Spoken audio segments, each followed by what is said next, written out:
donc une vidéo que je vous avais promis mais que je n'ai pas fait parce que j'en ai jamais trouvé le temps ni l'envie. Alors aujourd'hui, je vais réparer l'erreur et je vais vous présenter donc la tente GLR Solo. Alors la tente GLR Solo, donc c'est une tente que j'avais achetée pour faire ma grande randonnée de cet été et que j'avais achetée donc pour plus tard. Et donc cette tente, je cherche une tente, donc comme je vous l'avais dit dans ma vidéo sur mon système de couchage, je cherchais une tente petite, compacte, de préférence une personne qui ne prenne pas beaucoup de place une fois repliée. Alors pour moi, et qui ne soit pas non plus excessivement cher. Alors j'ai regardé, vous m'avez beaucoup conseillé des tentes de genre Snug Pack et tout, mais c'est vraiment hors budget pour moi. Donc j'ai trouvé ça, et puis enfin j'avais déjà entendu parler de cette tente, et je me suis dit bah pourquoi pas. En plus elle avait des retours plutôt positifs, donc je me suis dit, et en plus elle ne coûtait vraiment pas très cher, donc en l'occurrence 65 € je l'ai payé, ce qui est vraiment pas cher du tout comparé aux autres tentes que l'on trouve sur le marché. Alors comme vous pouvez le voir, la housse est vraiment très petite et très compacte. Bon, bien moins compacte que sur certaines Jamais ou sur certaines Vaude ou sur d'autres Ferrino ou autres. Mais bon, moi ça me convient largement. En plus, elle a une petite anse qui permet de la fixer sur les bretelles du sac à dos. Ce qui est pas mal si vous voulez pas la mettre dans le sac à dos. Moi en l'occurrence, elle a un profil très effilé, du coup je la mets dans mon sac à dos. Que dire de plus? Donc c'est une tente, on va passer aux caractéristiques techniques. Donc c'est une tente donc de bivouac, plutôt de randonnée, adaptée donc à ceux qui veulent avoir un petit volume, donc comme moi en l'occurrence. Donc c'est une tente une personne, bien sûr, une tente tunnel. Elle pèse en tout 1,5 kg, donc ce qui est pas très lourd. Elle résiste une colonne d'eau de 1500 cm, pardon, ce qui est plutôt pas mal. Une bonne étanchéité, donc que j'ai pu tester pendant ma rando. Et elle mesure en tout en large, donc le double toit mesure en large 2,65 m, mesure en longueur mesure 2,65 m, mesure en largeur 1,70 m, et quant à la chambre, elle mesure en largeur 90 cm et en longueur elle mesure 2,50 m. Moi, ce que je fais, c'est que je mets une couverture de survie donc dans mon sac de tente pour pouvoir la mettre sous mon tapis de sol et de ce fait ne pas le tremper. Et bien sûr, vous avez la tente en elle-même. Alors la tente, donc c'est une tente, comme j'ai dit tout à l'heure, tunnel, donc qui n'est pas autoporteuse. Donc vous avez besoin de planter des sardines pour que votre tente tienne debout, tout simplement. Donc contrairement aux tentes géodosiques ou autoporteuses, on a donc les arceaux sont fixés sur la tente intérieure, ce qui est vraiment un très gros avantage. Par exemple, dans cette tente qui est vraiment minuscule, on a très vite chaud avec le double toit, et donc si on enlève le double toit, et ben on peut simplement avoir la moustiquière, et ça c'est vraiment bien sympathique, sachant que il fait très chaud dans cette tente. Voilà, donc on a aussi un double toit donc qui est en polyester, qui est de couleur vert olive. Donc qui est assez discret, c'est pas mal quand on va dans la forêt. Et quand on campe, en plus elle a une forme assez sympa, j'aime bien, mais la forme on en reparlera plus tard. Donc cette tente est livrée avec des arceaux qui sont en fibre de carbone, ce qui est plutôt un désavantage, sachant que c'est assez fragile et bien plus lourd que des arceaux en aluminium, donc ce qui est plutôt dommage. Ils sont coudés, ce qui est extrêmement dommage, sachant qu'on peut pas les remplacer par des arceaux en aluminium, à moins de les bricoler, mais moi je suis pas trop bricoleur là-dessus. Que dire de plus, les arceaux, à part ça, bon, j'ai vu 2-3 signes de faiblesse, donc une fois, sans faire exprès, je me suis assis sur la fermeture éclair, donc sur la double tente, j'ai entendu les arceaux craquer, je me suis dit, oulala, on va faire gaffe la prochaine fois, mais sinon, rien à redire sur les arceaux. Comme vous pouvez le voir, il y a deux arceaux, un petit pour les pieds et un grand pour la tête. On a aussi un petit kit de réparation fourni, ce qui est très sympathique. Donc dans ce kit, on retrouve des patchs donc pour coller, si vous avez une déchirure sur votre tente, et un petit pot de colle au néoprène, donc ce qui est assez sympa, je trouve. Donc un kit qui est vraiment très léger et qui prend vraiment pas de place, donc c'est vraiment bien pensé, je trouve, de la part de GLR de nous avoir mis un petit kit de réparation comme ça, donc dans la tente.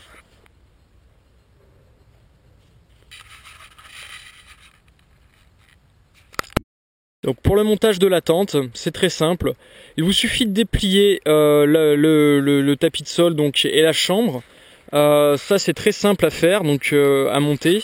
Donc prenez les arceaux. Le plus grand va bien évidemment du côté de la tête.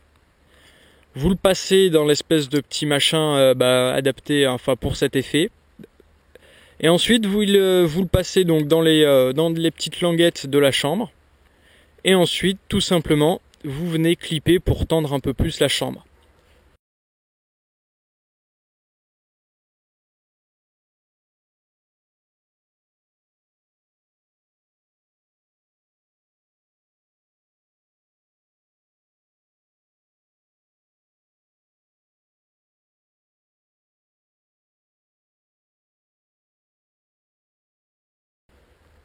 Et vous faites de même, vous faites la même opération donc pour les pieds.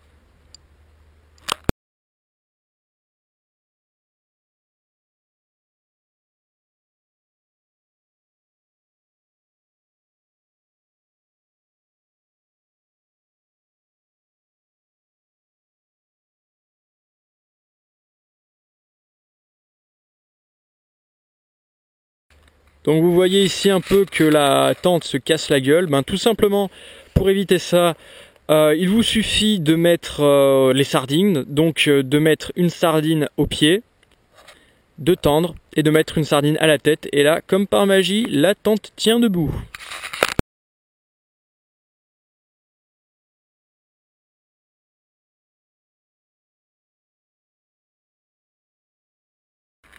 Vous pouvez aussi rajouter des sardines donc aux emplacements des piquets, donc c'est pas obligatoire mais c'est conseillé en temps de grand vent ou de grande pluie, ou comme ici par exemple où on a un sol qui est constitué de mousse, donc qui est très meuble.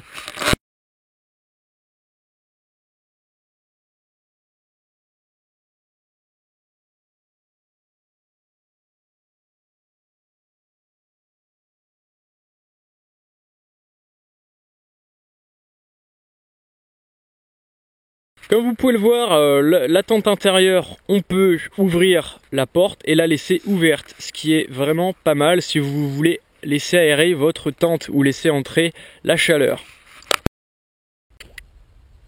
Donc comme vous pouvez le voir, j'ai de la place pour moi, j'ai de la place pour les épaules.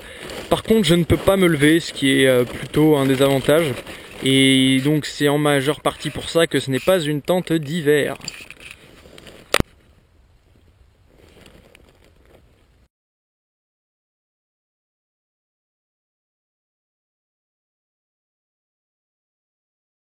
La pose du double toit est très simple, vous n'avez qu'un simplement qu'à déplier donc le double toit, le poser sur la tente.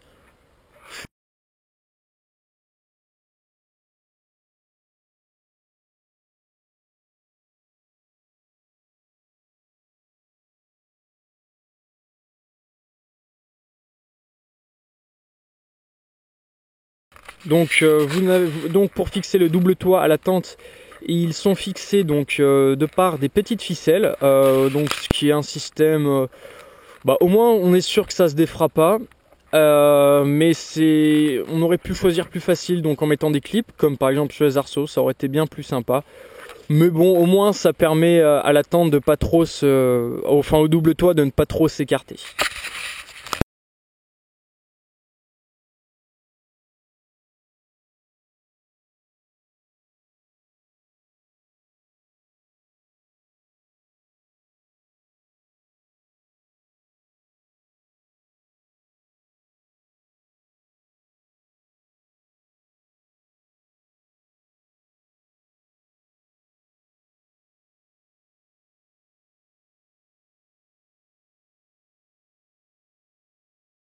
Et ensuite, tout simplement, vous n'avez qu'à tendre le double toit avec des sardines.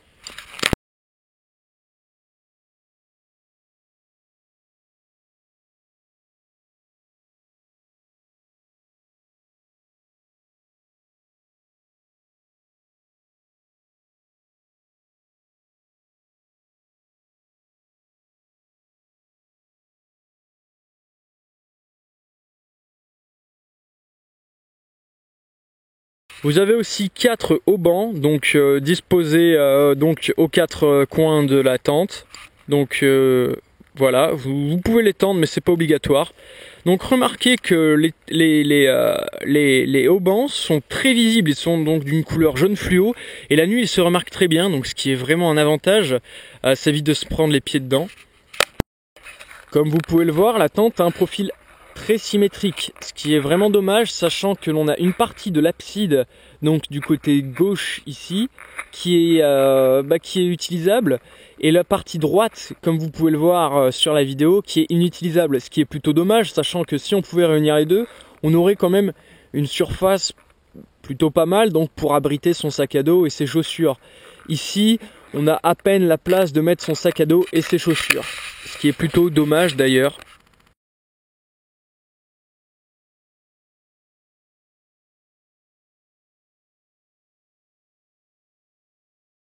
Et comme vous pouvez le voir, la fermeture éclair aussi est faite en cette matière donc jaune fluo, ce qui est un avantage si vous avez à sortir de votre tente la nuit.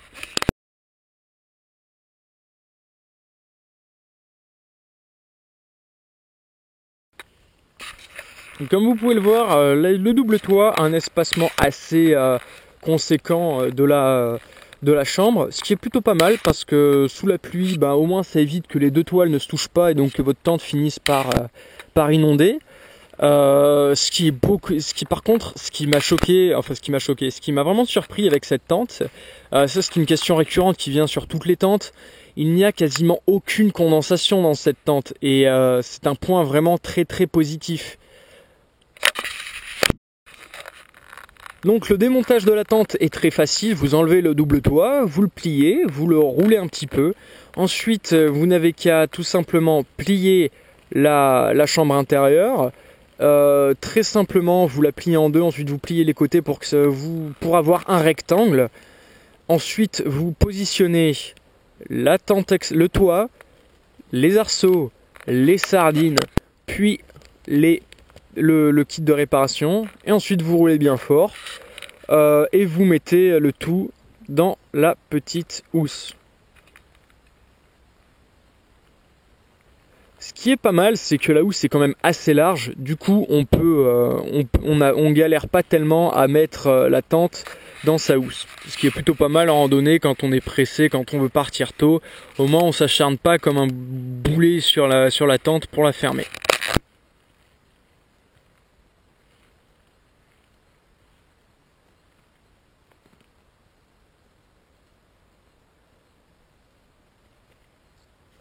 Voilà, c'est à peu près tout ce que j'ai à dire donc sur cette tente GLR Solo. Donc si j'ai d'autres choses à rajouter, donc je ferai un petit retexte sûrement.